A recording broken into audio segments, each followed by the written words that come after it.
Hai football lover. Ketemu lagi dengan kami, CSF Channel. Semoga Anda semua dalam keadaan sehat selalu.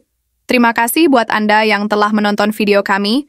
Sebelum kita mulai beritanya, jangan lupa subscribe, like, share, dan komen ya teman-teman. Agar channel ini terus berkembang dalam memberikan informasi-informasi terbaru tentang dunia sepak bola, berita sepak bola dalam dan luar negeri.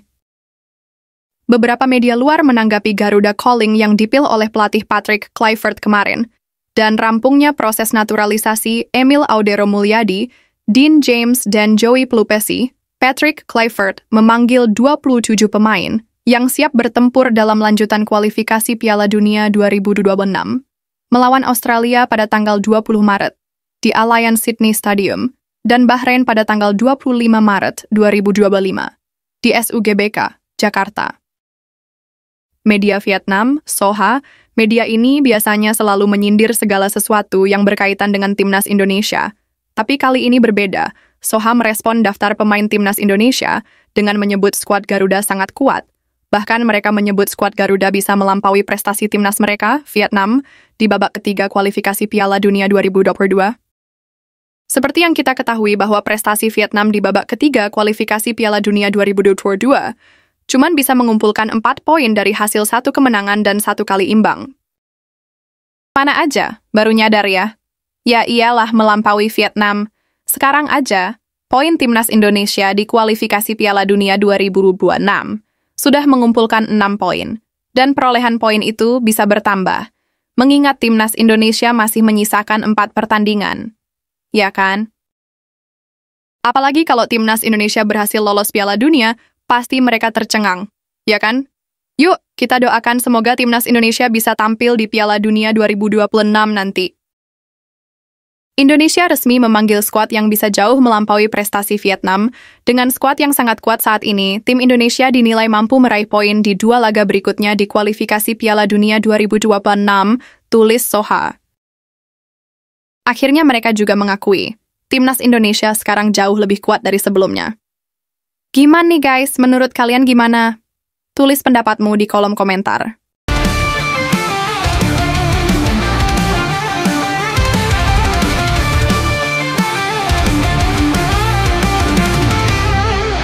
Sementara itu media lainnya, Irakis_ER, menuliskan tim nasional Indonesia telah berkembang dalam beberapa tahun terakhir dan telah menjadi kekuatan yang kuat yang tidak bisa diremehkan di benua Asia. Statement itu bukanlah tanpa alasan. Mereka melihat pencapaian dan prestasi timnas Indonesia pada tahun 2024, baik timnas di kelompok umur ataupun timnas senior. Timnas Irak dan timnas Indonesia sudah sering kali bertemu di tahun 2024.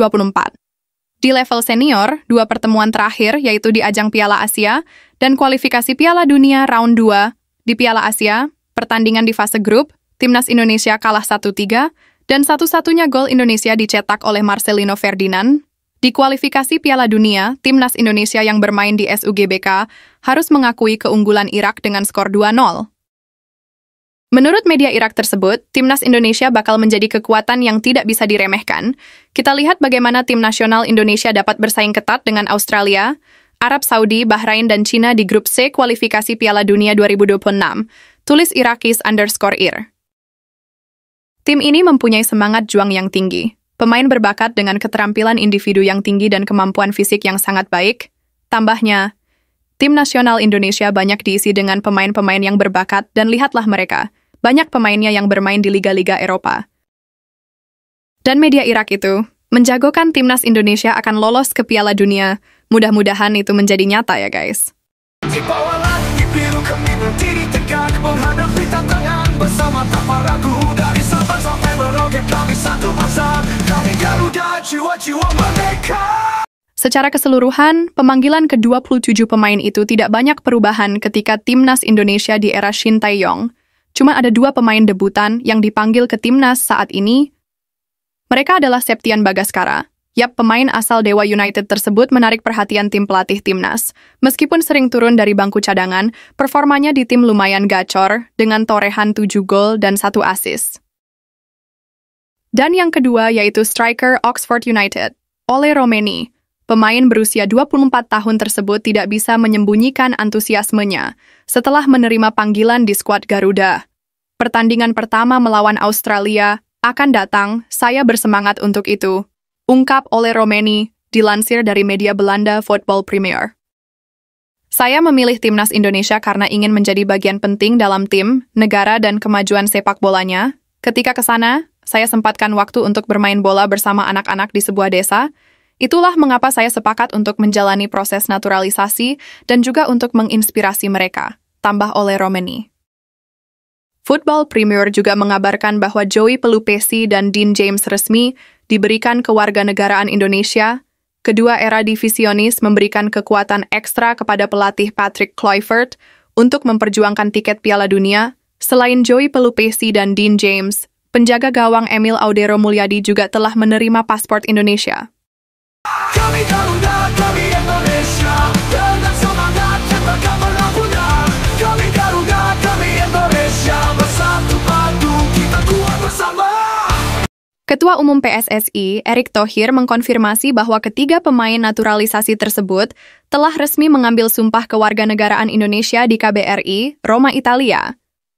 Tahap akhir adalah konfirmasi permohonan pergantian federasi ke FIFA. Jika tahapan ini sukses pada 13 Maret sesuai batas akhir pendaftaran pemain dan FIFA menyetujuinya, maka pemain tersebut sudah bisa membela negaranya. Media asal Irak menuliskan, ketiga pemain Indonesia telah disetujui oleh FIFA. Joey Pelupesi adalah gelandang dari Liga Belgia, Dean James bek kiri dari Liga Belanda, Emil Audero penjaga gawang dari Liga Italia. Indonesia tidak berhenti dengan proyek ini, dan semua orang mendukung karya hebat ini, tulis Irakis_ir.